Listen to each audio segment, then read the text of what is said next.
rallying people in one of the biggest protests ever held in Bangladesh against what's being called online blasphemy. Hundreds of thousands of people, supporters of opposition Islamic groups, gathered to march towards the capital, Dhaka. Many people were bussed in from surrounding areas to push for a blasphemy law and for anti-Islamic bloggers to be hanged. The government has blocked some websites and arrested bloggers in the last few days, trying to satisfy angry Muslim groups. Claims are absolutely unverified.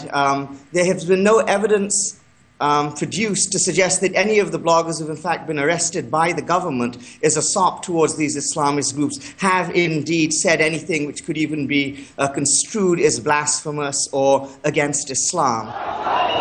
Islamic leaders face trial for war crimes they're accused of committing during the 1971 fight for independence. 3 of them have already been found guilty. 2 have been given the death sentence, 1 life in prison.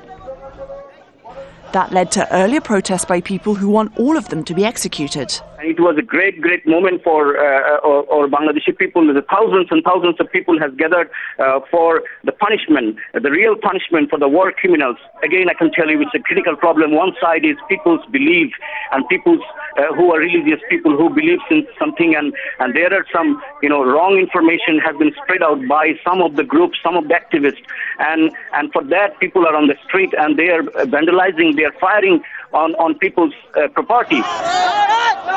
And there are fears of more violence. There's already a strong movement supporting harsher punishment for war criminals.